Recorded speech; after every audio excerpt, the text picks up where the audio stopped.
갑자기 타이어 공기압이 낮다는 것을 알게 되었을 때 어떻게 해야 하나요?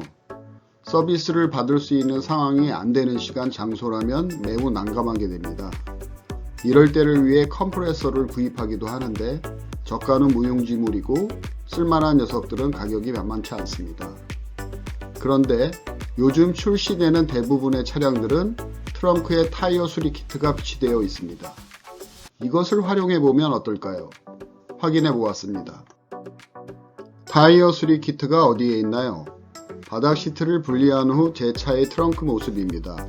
맨 위쪽 좌우에 12V 배터리와 마일드 하이브리드형 리튬이온 배터리가 보입니다. 왼쪽에 비상시 사용할 옥탄 부스터도 보이네요. 자, 본론으로 가서 이것이 타이어 펑크 밀봉제인 실란트 탱크이고요. 컴프레서는 공구 뭉치에 가려져 잘 안 보이는데 그 하단에 잘 놓여져 있습니다. 자세히 살펴보면 오른쪽이 실란트 밀봉액이고 왼쪽이 컴프레서입니다. 여기서 잠깐, 그림의 설명처럼 실란트를 연결하여 공기와 함께 주입하는 것은 어떠한 서비스도 받을 수 없는 오지나 비상 상황이 아니라면 절대로 사용해서는 안됩니다.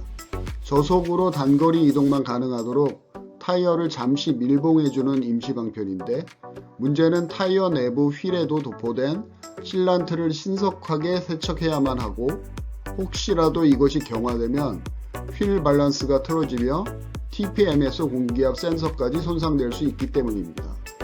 완전 펑크 시에는 보험 출동 서비스를 받으시고 타이어 공기 주입이 가능한 경우에 한해 컴프레서만 사용하시는 것이 좋습니다. 사용하기 전에 12V 아답터를 이용하여 간단히 점검을 해보았습니다. 앞쪽 도어를 눌러서 열면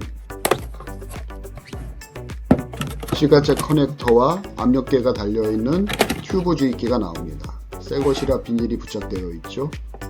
뒤쪽에 전원 스위치가 있고요. 어댑터를 연결하여 온을 시켜주면 이와 같이 잘 동작하는 것을 볼 수 있습니다. 타이어 주입구의 플라스틱 캡을 열어 분리한 뒤 바로 이 부분을 돌려서 끼워주면 됩니다. 자, 그럼 주차장으로 가보겠습니다. 먼저 시동을 켜고 컴프레서 파워라인을 시거잭에 연결해 줍니다.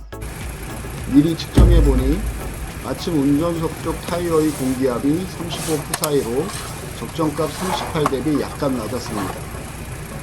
공기 주입구의 플라스틱 캡을 돌려서 분리하고 컴프레서의 고무 튜브를 한 손으로 잡고 다른 손으로 끝단의 나사를 맞춘 후 끝까지 돌려서 체결해 줍니다.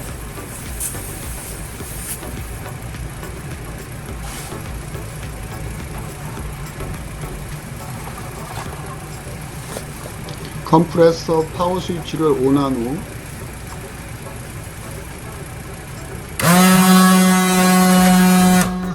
압력계를 중간중간 봐가면서 컴프레서를 온 오프 하면서 목표치까지 주입하면 됩니다.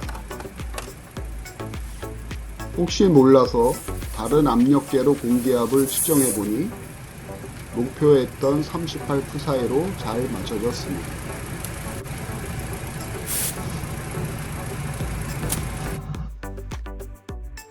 수리키트 압력계의 눈금이 촘촘하지 않은데 주로 사용하는 푸사이 적색 눈금 한 칸이 5 사이로 1에서 2 사이 정도는 측정 오차가 있을 수 있습니다. 하지만 보통 목표하는 값의 5% 미만 수준이므로 큰 문제는 아니라는 의견이고요.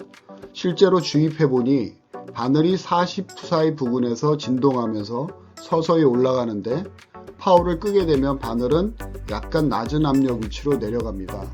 따라서 1, 2분 정도 온해서 공기를 주입하다가 잠시 오프하여 적정 압력인지 확인하고 부족하다면 다시 주입하는 과정을 반복한다면 크게 어렵지 않을 듯 합니다.